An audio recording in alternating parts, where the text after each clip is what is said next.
กอดอีกเลยมีคนบอกให้เล่นไปกอดบอกต้องเล่นไปเล่นไปกอดเองวะก่อนว่าเขาชอบมาที่ท่านบอกคณะพานก็ได้เห็นตัวใหม่กันบอกคณะพานได้เห็นตัวเก่าน่าจะอยู่เห็นตัวเก่าซ้ำซันนั่นบอกคือไทเกอร์ไทเกอร์ซ้ำซันคือไทเกอร์ได้ซ้ำซันก่อนซ้ำซันเดือดไหนสบายดียินดีต้อนรับเข้าสู่ซองข้อมีหนาซาลมพะบางเด้อทุกคนเลยสบายดีกันยามแลทุกคนเนาะวันนี้ก็คือเข้ามาที่ส้นยางทุกคนเนื่องจากว่าตอนแต่ประทันบ่ได้ไปเวียกวันนี้เนาะบ่ได้ไปเวียกเลยว่าเข้ามาเบิ่งตัดหญ้าส้นยางทุกคนเนาะเนื่องจากว่าหญ้าก็คือแบบหกแหงอยู่ทางถึงนะเพราะว่าแบบฝนมันตกใส่ทุกคนเนาะฝนตกใส่แล้วก็แบบหญ้าก็แบบมีแหงแข้งแหงขึ้นทุกคนเลยหญ้าก็แบบขึ้นไหวทุกคนเนาะเลยว่ามื้อนี้ไปเอาจากเหือนไปเอาจากข้องพอจอยมาทุกคนเนาะเพราะว่าสิมาตัดเพราะว่าจากข้องพอส้มสักหั่นไม่ควรซื้อใบมาแล้วใบมันบ่ทึกทุกคนเนาะใบมันก็แหละก็ใบบ่ทึกใบมันยาวเกินไปหั่นนะแล้วก็เลยว่าสิไปซื้อมาใหม่ก็เลยว่าไปได้ไปเอาข้องพอจอยมาเนาะเรียกพอจอยกับบ่อยู่เด้อทุกคนก็เลยว่าไปเอากับแม่จันกินฮอตออโต้เนาะทุกคนเลยอันนี้ทุกคนนี่เฮ็ดเพิ่นที่บ่อยากมานอนส้นยางอันนี้แหละย้อนเต้นเนี่ยทุกคนเลยฮอนแห้งนะแบบมื้อได้ที่แบบมานอนหั่นรู้สึกเลยว่าเมื่อยทุกคนลูกกี่อย่างแบบมันหลับตื่นๆหั่นนะเพราะว่าเฮานอนบ่อิ่มตาทุกคนเนาะเนื่องจากว่ามันฮอนเกินหั่นนะแบบหลับไปนึงแล้วก็โฮเมื่อมันหลับไปนึงแล้วก็โฮเมื่อมาจังซี่นะก็เลยว่าเลือกที่จะนอนเหือนแล้วก็แบบเที่ยวดีกว่าเดี๋ยวขึ้นไปกันทุกคนตัวนี้ต้นตาลเกี่ยวเคยยังแล้วมาละมีเต็นท์ของเฮาอยากกันยังไงด้วยน่าจะเป็นเต็นท์ของน้องตุกแต่ดนพอทุกคนเนาะตอนช่วงหน้านะช่วงหน้าฮันพากันออกมากลางทุกคนรู้สึกว่าแบบผ้าอุ่นดีแห้งเข้าไปในเต็นท์อย่างไม่รู้สึกอุ่นๆเลยเนาะแบบยากแบบว่าต้องห่มผ้าอะไรทุกคนแต่ว่าอันนี้พอแบบมาหน้าฮอนอะแต่แบบพอมาหน้าฮอนนะขนาดว่าจนบุญย่างฮีซิปตัวทางในขึ้นตรงคนเนาะที่มันเป็นปองนะโอ้ฮอนแห้งอะนะไปขึ้นไปกันต้นตาลแบกจากขึ้นไปละย่างขึ้นทางนี้ทุกคนเนาะนี่นะคัดยาขยุงมานำนี่ว่าเดียวจนยุงไล่ทุกคนยางก็บ่ออกเบิร์นเคยนะคะก็เยอะทุกคนเลยยางคือบ่ออกล่าขึ้นนี่เลยทุกคนเนาะวันนี้สิ้นละเพิ่มขึ้นแต่ว่ายางลดลงมื่อนี้วันที่8ทุกคนเนาะผมไม่นานในยาง6 มีดได้ยาง6 มีดละได้ยาง6 มีดที่8อีก6 มือทุกคนเอาได้ค่ายาง6 มือก็เลยอีกประมาณ4-5 มีดโอ้ยฮอนไม่ทุกคนเลยแดดแห้งทุกคนแบบเป็นแบบมีตลอดแล้วก็ตอนแรงไปแล้วก็เริ่มแบบฟ้าลมแห้งคล้ายๆแบบฝนสิตกค่ะนะแต่ก็บ่ตกเนาะใครแต่เมื่อวานนี้ฝนบ่ตกทุกคนก็คือแบบมันตกบางหัวแรงทุกคนเนาะบางประมาณทุ่ม 1 2 ทุ่มนี่แหละตกไม่เดียวแล้วก็เสาค่ะนะก็ส่วนบางเสาบางที่เสาทุกคนเนาะบางที่เสาหันแต่บ่ตก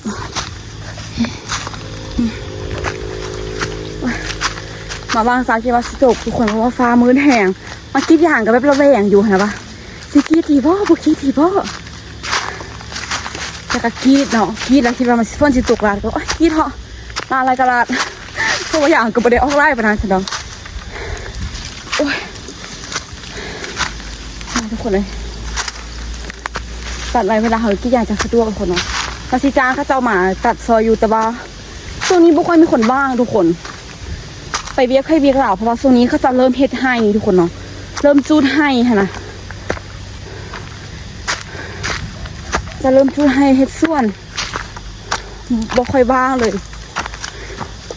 จ้างมาจากคนหนึ่งคนเนาะตัดกับต้นตาลตัดนำมือละ3 เส้นทุกคนเลยไปทุกคนเดี๋ยวยางไปเกาะก่อน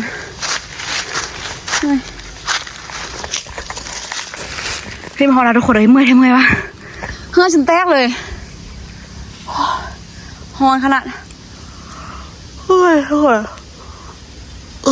แห้งย่างเขาไม่จันกัน งาฝรั่งเพิ่นเอาไล่เนาะกกฝรั่งทุกคนต้นฝรั่งเรียกว่าใบมีนาเอิญต้นชิโร่เรียกจนแบบเกือบบ่เห็นอันฮอดดินเลย เพราะว่าหญ้าขึ้นเต็มเมื่อทุกคนเพราะว่าแม่จันก็ห้ากระตัดเพิ่นเนาะ5กระตัดช่วงเรื่องเนาะช่วงน้ำเริ่มเข้าหน้าทุกคนแม่จันตัดนะตามฮอดนี่ไปฝนมันตกใส่ได้ค่ะนะจากพอจอยทุกคนต้นตาลอมโหสิตัดได้บ่ว่าคันเร่งค้างเด้เอาคือเป็นจังซั่นคันเร่งค้าง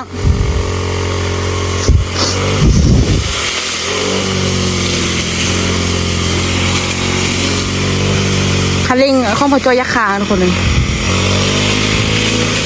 อ้าวเร่งเป็นบ้านเนี่ยนั่งอยู่ไกลๆนิดนึง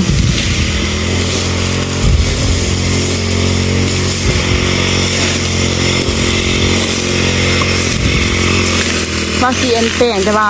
ซอกระเจข้าวผู้จอยบ่เห็นคนเนาะก็เลยว่าเอามาตัดเลยเพราะว่าแม่จันว่าพอจอยก็ยังตัดอยู่เนาะตัดร่างส่วนตัดส่วนอะไรตัดส่วนร่างบาน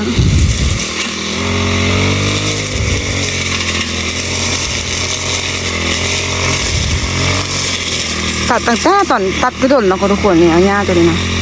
ตัดตั้งแต่พวกพี่นาเริ่มกรีดยางจากเดือนเนาะตอนที่ไอ้ห้ามตูนมาตัดซอยทุกคนเนาะ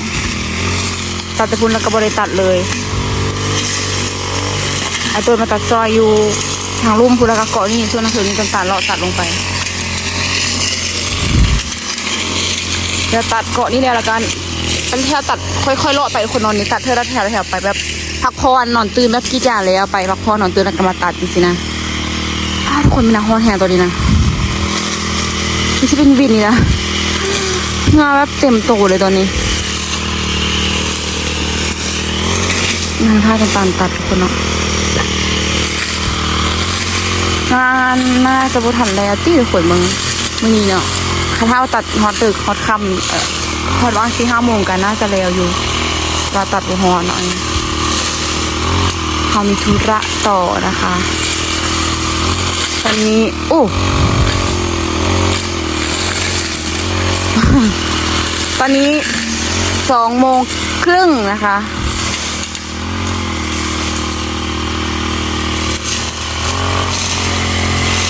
ย่าง6แห่งเวลาย่างกี่อย่างวันนี้ตำไปเลยเดี๋ยวเรามาตัดวันที่มัน6ก่อนทุกคนเนาะอยู่ถ้าลุ่มก็ไม่ค่อย6ได้นี่ก็ย่างเป็นแบบนี้ทุกคนย่างเป็นมันยอกแต่ว่าก็จะค่อยตัดไปทุกคนเนาะเพราะว่าเขาตัดเลยละกาใส่ปุ๋ยลงไปอะนะใส่ปุ๋ยใส่เนาะเพราะว่าเดี๋ยวจากนั้นก็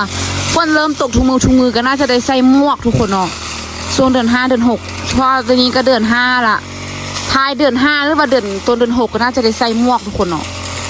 ถ้าอยากอีกจากซ่องบิ๊กอยากให้พ่อสมศักดิ์มาเบิ้งใส่ให้ทุกคนเนาะพวกพี่นาก็น่าจะใส่ทางเบื้องลุ่มมาเลยว่าทางถึงมันค่อนข้างจะยากทุกคนเนาะละกาย่างกับบ่ค่อยออกได้นะจะเอาทางลุ่มไม่ใช่เพราะว่าย่างกับอันข้างออกกูทางถึงนะ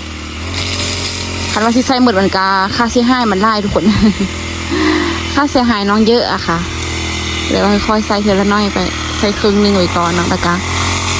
ผ่ากันใส่ปุ๋ยไว้ทุกคนเนาะกับแม่จันน่าจะได้ใส่ปุ๋ยน้ำกัน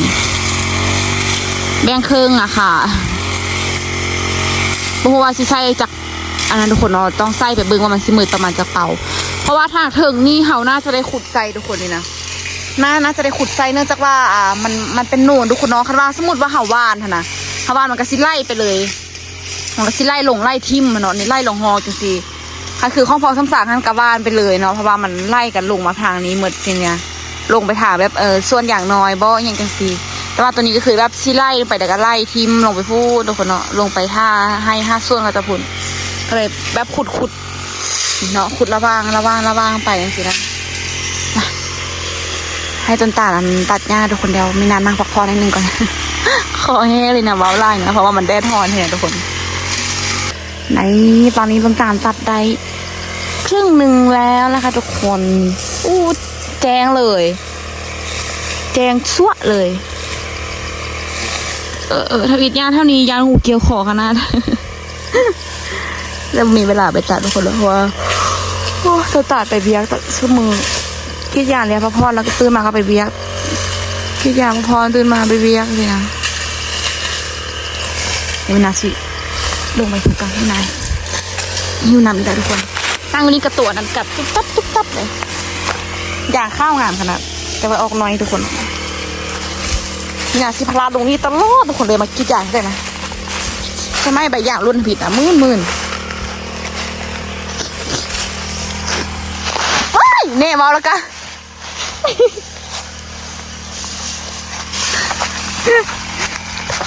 โทรศัพท์กระปิวในช่วยไปจัดละเดี๋ยวเขาจะมาตัดหญ้าอีกทุกคนเนาะนี่อาจารย์ว่าวันนี้เดี๋ยวทุกคนไปไกลๆได้เดี๋ยวชี้ถือกันนั้นเสด็จไปแค่รอนี่ทุกคนคันว่างตัดกันดีเลยแต่ว่าก็บ่เป็นอย่างหรอกเพราะว่าเขาบ่ค่อยได้ลงไปหั่นเนาะมันจะคิดอย่างเราทำแค่นี้คือเกาะกระยางเพราะว่าทุกคนได้เปิดใหม่นะเอาตัวอย่างนี่เนาะ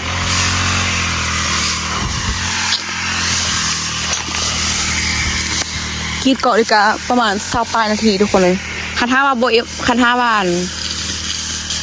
บทเรียนของปู่เขาไม่ยังกับประมาณ13 นาทีเลย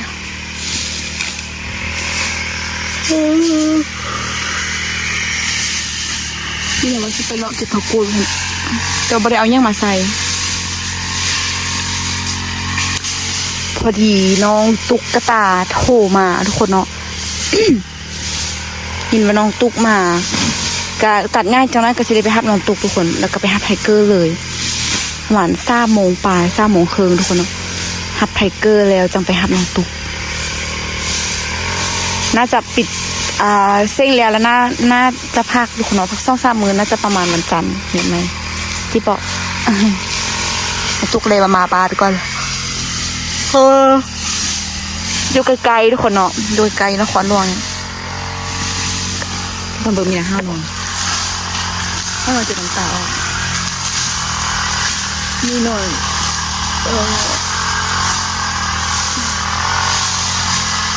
นอน2 ชั่วโมงมันฮ้อนแหงทุกคนนอนบ่ไรนะนอนก็ได้หลับตื่นนอนได้บ่สบายตัวเลยเพราะว่าเปิดพัดลมเนาะคันท่าว่าเปิดแอร์ก็สิหลับดีนี่เป็นตอนตัดอีกจังหน่อยทุกคนเนาะนี่ตัดไปแท้ๆรอบๆนี่แล้วก็เดี๋ยวประมาณ3 โมงปลายแล้วก็3 โมงปลาย3 โมงครึ่งเดี๋ยวออกไปหับไทเกอร์กันนะทุกคนเนาะมีนาว่าน้องตุ๊กน่าจะประทันฮอตไปปะนี้น่าจะประมาณ3 โมงครึ่ง4 โมงน่าจะแบบฮับไทเกอร์ไปแล้วก็ไปหับไปท่าคนเลยจริงๆนะเดี๋ยวเบิ่งกันทุกคนเนาะว่าตอนตัดสิตัดต่อหรือว่าสิพอซัมนี้แล้วออกไปเพราะว่าตอนนี้ก็3 โมงปลายละเพื่อนว่าตัดอีกจากน้อยมันสนุกคนเนาะแต่เดี๋ยวจะไปหับน้องตุ๊กรอน้องตุ๊กทักมาบอกนะคะอยากกินน้ำเย็นๆคนบริเอาน้ำขึ้นมาให้ต้นตาลอยู่แถวนี้อยากกินน้ำมาใส่น่าจะมื้ออื่นทุกคนเนาะคันว่ามื้ออื่นบริไปเรียกันน่าจะได้มาตัดต่อหรือบอกก็เป็นวันเสาร์วันอาทิตย์เนาะเพราะว่าหัวหน้าต้นตาลเพิ่นสิพาครูบาเถอะพาครูบาไปพูนไปลองแกงพูนหนีเ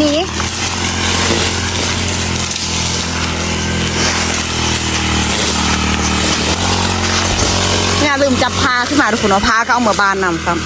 พาเอามาเหือนลืมจับมาเอามาตัดเลาะตัดกิ่งไม้ตัดนี่แต่ว่ายานพื้นนี่ต้นตาลเดี๋ยวใบบัดมาขึ้นมายอดยางคนเนาะตัดเลาะชิ้นไทยถ้าทุกคนยามนออ้อขนาดยามมีนอเนาะแถวนี้นอบักไล่ละกาซึ่งไอ้อูเพิ่นเป็นแม่ปูงเนาะแม่จันกับแบบมาเลาะขุดนอนในดินตลอดเพราะว่าตัวนี้ค่ะถ้าว่านอนยาวแล้วมันสิกินโบแซบทุกคนเนาะตอนแบบขุดนอนในดินไปต้มแล้วบอกกับไปแกงเนาะจากนั้นกับอุดนอทุกคนเลยเดี๋ยวทายตัวเห่าเห็ด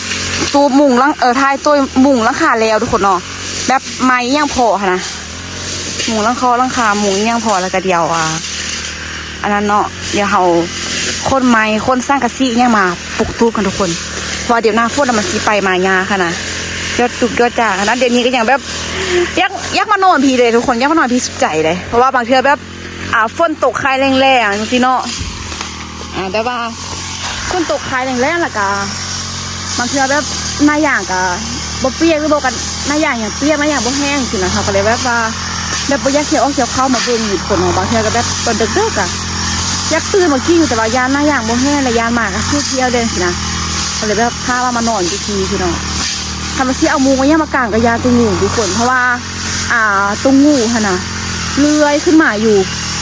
เลื้อยขึ้นมือค่ะเนาะเป็นงูการโปงทุกคนแบบมันเลื้อยขึ้นขึ้นเที่ยงค่ะนะขึ้นตูบนอนค่ะนะคันท่าว่าบ่มีเต็นคนละมินายามตีดีนอนในท่านน่ะเลยว่ากลับไปก่อนซะ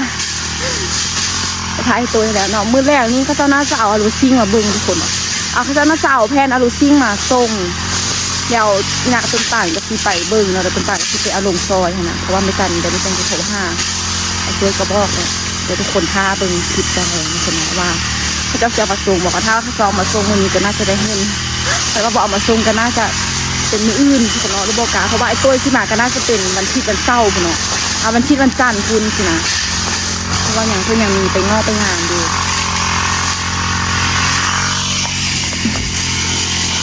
ท่านนี้ก็หกแห่งทุกคนอยู่เกาะนี่หกไว้ไหว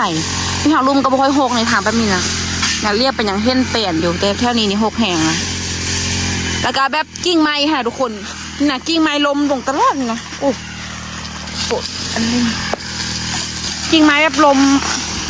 เพราะว่ามันต้นมันตายทุกคนเด้เสี่ยวอยู่บางมือได้สิลมทับหัวตอนนั้นก็ต้นตาลก็ยูลงสุกลงตลอดทุกคนเอาตัวที่แบบมันตายมันแห้วแล้วค่ะน่ะ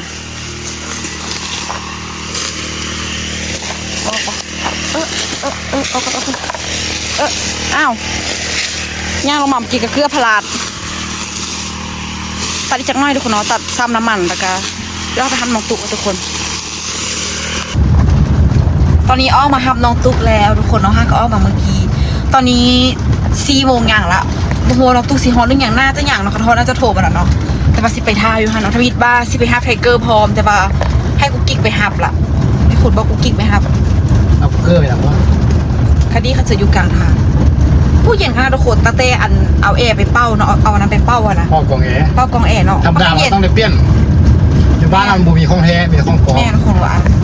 หัวหน้าเลยมันบอกว่ามีแต่แบบข้องจีนนะเพื่อนเนาะแล้วเพื่อนบอกเพื่อนว่าโตมากับมันนี่ดีที่สุดแล้วเพื่อนว่าแต่แท้กับเปลี่ยนกับข้องแท้กับเป็นตะเปลี่ยนแต่ว่ามันก็ข้องแท้มันกับธรรมดาครับมันรถเราก็เป็นตะเปลี่ยนละว่าสิเห็นขับรถเมื่อไรก็บริเหียนจ้าคือทุกคนเอ็นบ่ว่างนะเพราะว่าต้นตาลกะไปเวียกเนาะคือจะไม่น่าว่าอะไรไปเวียกสมืออยากไล่โซนแม่แต่1 ต่อ1เดี๋ยวบ้างๆก็จะเข้าไปติดตายอย่างกับพอส้มสักทุกคนเนาะเข้าไปติดตายด่างอยู่หน้าเพราะว่าสิไปเหียนติดแล้วก็ติดค่ายทุกคนเนาะช่วงนี้จนแหงย่างเฮ็ดได้ก็จะเฮ็ดไปหมดทุกคนเลยว่าจนแย่โคตรจนเราไม่ได้ซัดอย่างเดียวนะคะเราไม่เลยตัวนี้ฟ้าฝนแบบเดียวฝนมาเดียวแดดเนาะคือคนซื้อจะเป็นไข้ดุเนาะแต่ว่าเฮานี่เป็นไข้มาไล่เถื่อแล้วทุกคนเลยเป็นไข้มาไล่เถื่อแล้วก็เลยว่าเริ่มนั้นละเป็นไข้ไล่เถื่อแล้วก็เริ่มแข็งแหงแข็งแกงขึ้นละเดี๋ยวมื้อหน้าสิเหียนเป็นอีกทุกคนเนาะเหียนแต่ตอนนั้นไอ้ตัวคนน่ะเดี๋ยวบางว่าไว้ดีกันไปเหียนจากประมาณชั่วโมงทุกคนเนาะเอาอ้อมมาผีใกล้ๆอันนั้นแบบเหียนแต่แบบไปโค้งจิ้วอยู่ขนาดทุกคนนะมินาก็แบบไม่เคยจับรถใหญ่จากเทือทุกคนเนาะเคยจับแต่รถซิ่งอยู่บายมินามันก็คล้ายๆกันทุกคนเนาะแต่ว่ารถซิ่งอะมันบริแบบใส่เกียร์กับหน้าทุกคนเนาะรถซิ่งมันจะแบบปีเกียร์จากกระโบกันเลยสินะแล้วเรื่องขับเรื่องอันนั้นมินาก็ได้ยุติวันมินานี่นะเข้าเลยเข้าเกียร์ไม่ค่อยหูทุกคนเนาะว่าเข้าทางหน้าทางล่างไปซ้ายไปขวานะเดี๋ยวไปทำน้ำตุกกันทุกคนเลยคันที่ไทเกอร์ก็น่าจะไทเกอร์ไปนะเพราะว่าเดี๋ยวไปแบกซี่เขาก่อนเนาะเพราะว่าเข้าไปซี่นำแดดทุกคนเลยออกสมมติเข้ามานั่งในสิแล้วออกเป็นดอนมันคือว่าซ้อมตกนรกนี่ทุกคนทางขึ้นเมืองลองซานเป็นอันนี้ก็ยากแล้วคนเนาะทางทางขึ้นเมืองนครหลวงนะทุกคนเป็นอันซี่ก็ยากนะแบบต้องลู่ล่ากันเลยนะแต่ประเดี๋ยวนี้ก็น่าจะไข่แล้วก็เนาะเพราะว่าจะทุ่มพระเจ้าวันแปลงไม้ตลอดนะ แต่ว่าน่าจะปูอย่างปูหินอะไรทุกคนเนาะเนื่องจากว่ารถดามรถนี่เขียวดุแหง จะเป็นเกี่ยวนะ ย่างวัฒนมาที่5 นาจักรกำลังหับมาแดดทุกคน4 โมงมันก็มีแต่แสงนี่พอดีเจอไทเกอร์กับบอดี้อยู่กลางทางทุกคนเลยแวะไปนำไทเกอร์แปลงเฮียนเราบ่ะ ไปแล้ว เมื่อยบ่แปลงเฮียนเมื่อยบ่ เมื่อย เมื่อยอีกแปลงเฮียนก็เมื่อยเมื่อยดื้อติไอ้ก็เมื่อยไอ้จะเป็นที่ยังเดือนนี้นะเป็นที่ 5พี่น้องอะไรคือวันที่3ปลาย คือได้เป็นที่น้อยเลย เป็นที่น้อยแถ ไทเกอร์เลยก็ได้เป็นที่ยัง 30 30 อะไร30แล้วก็ได้เป็นที่ไล่เนาะไทเกอร์เนาะคากบ่ม่วนบ่ไปโรงเรียนนะมึงนุ่งเสื้อนะตัวสบายเลย อาจารย์อันนั้นเพิ่นเต้นเพิ่นร้องเพลงเพิ่นเต้นเพลงเอาซุ่ม นั่นล่ะเต้นเด็กอะนะเต้นก็บัดนึงอะนะแม่หลาย น่ะหัว ไอ้ก็ ไทเกอร์ก็ได้เต้นนำบ่ เต้นกันบัดนึงเต้น บ่ได้เต้น เต้นมันเพิ่น โอ้โหเต้นนี่มาฮอดแล้วแม่นอยู่อ่ะใส่สมบูรณ์ตอนนี้มัน4 โมงป่ายแล้วป่ะตอนนี้ไม่ควรบอกมาตั้งแต่3 โมงครึ่งกูเด้อเอาไทเกอร์ฮอดไทเกอร์กับบดีมลำไทเกอร์ว่าอยากไปนอนอยู่รถท่าสันฮอนวันนี้ทุกคนเลยตุกลงมาแล้ว1 2 3เบิ่งว่าสิแม่นน่ะบ่ทุกคนบ่เบิ่งฟ้าปังหงามบ่เบิ่งเนาะน่าจะแม่นอยู่ที่บอกเด้เห็นละให้น้องตุกละเด้นั่งอยู่เบื้องนี่คนไล่เนาะใครทุกคนถือรถตู้อย่างไรแบบนั่งเย็นเดี๋ยวมันเนาะอันถือรถเมล์ละเกียมตายแล้วปามีนากับตุนตานั่งขึ้นไปแล้วคนล่วงน้ำไปให้ตัวไปเฉย แก้วตายขี้ฝุ่นก็เขาเลย ถ้าคิดพูดทำแบบนั่งทุกคนบางต่ำมีนาสินอนก็นอนเลยทุกคนหัวจะแบบทั้งขึ้นนั่นพุ่นน่ะหัวจะนอนสิต่ำฮอดอันเพดานรถนะเพราะว่านั้นแหงอะนะทางยักษ์หัวได้ทางแบบวันนั้นเด้ทางยักษ์หัวได้ทางอันทางยักษ์ให้เด้แล้วเล่นไปก่อนพุ่นน่ะตอนแรกนะพุ่นน่ะเดี๋ยวถ้าเอาเครื่องลงกันแม่เครื่องน้ำตุกน่าจะอยู่ถึงเอาเครื่องมาซ้ำนี่เนาะ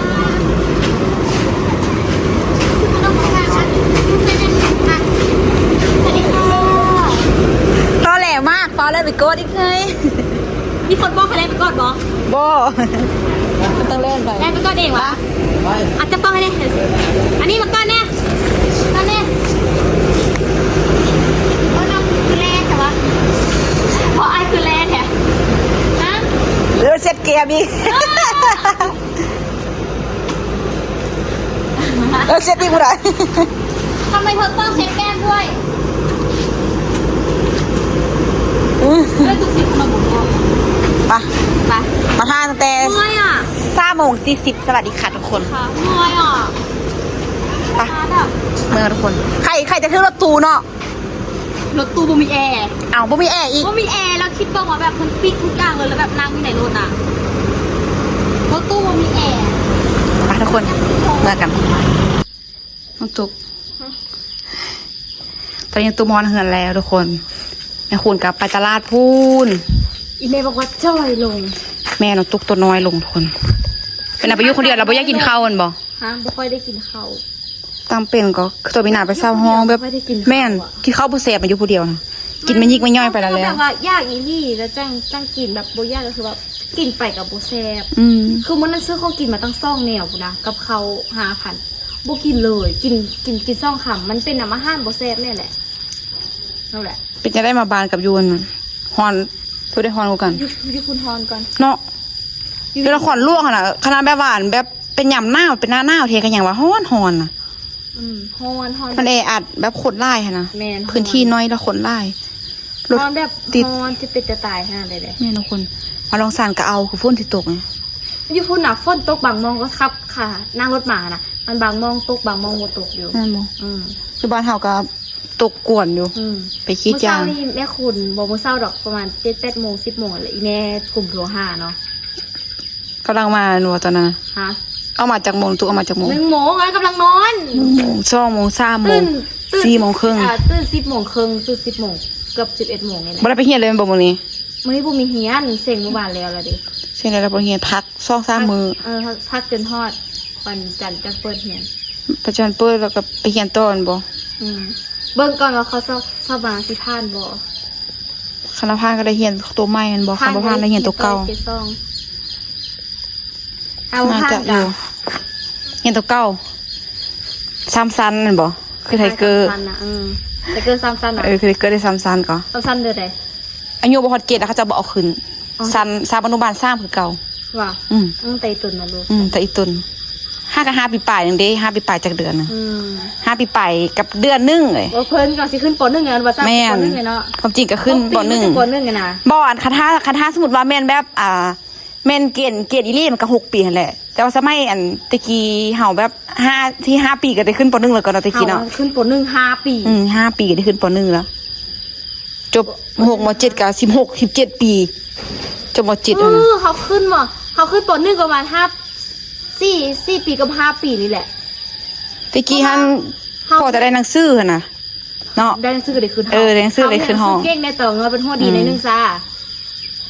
เฮาเรียนห้องป .5 ตอนอายุ9 ปีก็แสดงว่าเฮาเรียนป .1 5 4 ปี จบม7ก็16 ปี16เข้า17 ปีตะกี้ทุกคนคณะสมุดเรียนเก่งหันได้ข้ามสันตลอดได้ข้ามห้องอีก ได้ข้ามสันสมุดเรียนอยู่ป .4 สมมุติว่า เก่งได้ข้ามห้องอีก สมมุติว่าเทอมนี้ฮันเซ้งได้เป็นที่1เรียนเก่งข้ามขึ้นป .5 เลยสิได้แล้วก็ไปเรียนตะกี้เป็นนั้นก็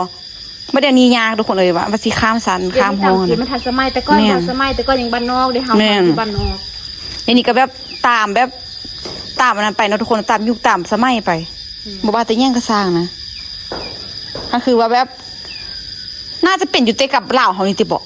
ที่แบบว่าข้ามสันเห็นกินแล้วข้ามสัน ค่ะ เนาะ แต่ว่าณปัจจุบันนี้อาจจะบ่ แม่นบ่มีอะไรเดี๋ยวนี้ บ่ ทุก มี ปัจจุ แล้ว บัน เป็นแบบนั้นแต่ว่าสมัยเฮาเฮียนถ้ามีก็ยังเป็นอยู่ก็หมู่เฮาอันเด้ หมู่เฮาอันเด้แต่ก่อนรุ่นเฮาปีนึงแต่ว่าอยู่ข้ามมาฮอดซันเดียวกันนํกันเลย เห็นเก่งกันบ่ เรียนเก่งอ่ะได้ข้าม แม่นบ่แต่คือเป็นผู้ได้เป็นลูกอันผู้อำนวยกองอำนวยการอันหนึงก็อันแล และมีเส้นนิสัย สิมีซ้ายในหนึงก็ได้ขึ้นห้องแล้วจักเฮียนบ่เฮียนก็ได้ขึ้นห้องนะ บ่ไปเฮียนก็ได้นะ เดี๋ยวนี้ กับผู้มีเงินเนาะมีเงินก็ เดี๋ยวนี้ก็ยังมีอยู่ได้เดี๋ยวนี้ก็ได้ มีนะผู้มีเงินเนาะ มีเส้นนิสัยแน่บ่ไปเฮียนก็ได้ สำหรับผู้ที่มีเงินมีเส้นมีไส้ทุกคนเนาะบ่ว่าแต่อยู่ประเทศได้นะทุกๆก็มีทุกๆอันทั่วโลกซะเนาะคือว่าเอาเส้นไส้เป็นใหญ่หั่นน่ะ แม่น เส้นไส้เป็นใหญ่บ่เงินค้ำบ่สินะทุกคนมีหลายแฮงแต่หาบ่ค่อยฮู้ซื่อ เอาบ่ฮู้ภายในว่าซั่นๆภายในอีนี่มันก็ต้องมีแหละปุ๊บภายในอันน่ะ อันนี้มันนี่แล้วกันแล้ว นี่แหละแม่น พอสิเข้ารัดเข้ายังก็คือกันได้ทุกคนเลยบางคนนี่แบบเฮ็ดเวียกโดน6-7 ปีทุกคนเนาะบ่ได้เงินบ่ได้เข้ารัฐกรได้เป็นแบบได้เป็นขัวอาซ่าอยู่บางคนก็แบบทอใจก็ลาออกไปเลยนี่นะ แม่นสลายเป็นครูนี่สลายแบบเป็นครูอาทิตย์ละศาสตร์แล้วบ่ได้เงิน หลายปีบางคนเป็น10 ปีก็บ่ได้เงินสินะถ้ากินแต่แบบไข่แต่ว่าแบบไปอยู่โรงเรียนก็แบบนั่งเรียนเอาข้าวนำไปสู้กินสินะมาเห็นกับห่อข้าวแบบแบบเอาข้าวคนละถ้วยอะไรอย่างหั่นน่ะ กินแล้ว แม่น เฮาจนฮอดม.4พี่ฮอเข้าไปกินนะคะ ถ้าให้น้ำไปกินตะกี้นะเอาข้าวห่อน้ำห้าน้ำไปกิน เงิน4-5,000 2-3,000ตะกี้มาถือเลยเนาะมาเดี๋ยวนี้แม่ จอ น่ะ กละพันเนาะซื้อกระ2,000ซาจอก มาเดี๋ยวนี้คันเอาเงินไป5,000กีบมัน ได้ขนมห่อเดียว เลยแล้วก็ต้องพอเดียว แต่ก่อน5,000กินได้ได้หลายอย่างได้ อย่างละ500อย่างละ1,000กีบตะกี้นะเขาเห็น แต่ว่าสมัยนี้5,000 อย่างละ กิ 2,000 ได้ขนมได้ขนมทุ่งนั้นทุ่งน้อยๆหั่น แม่นท้องไงคันว่าสิเอาเงิน1,000กีบไปซื้อก็ได้ขนมจีนทุกคนเลย ขนมอบก้อนนึงอันเนี่ยก้อนละพัน เงินมาแบบมาเฟอแห้งหาเลยแบบข้องราคาขึ้นแบบครึ่งต่อครึ่งเลยทุกคนเลย แม่นอย่างกระแพงเบิดเดี๋ยวนี้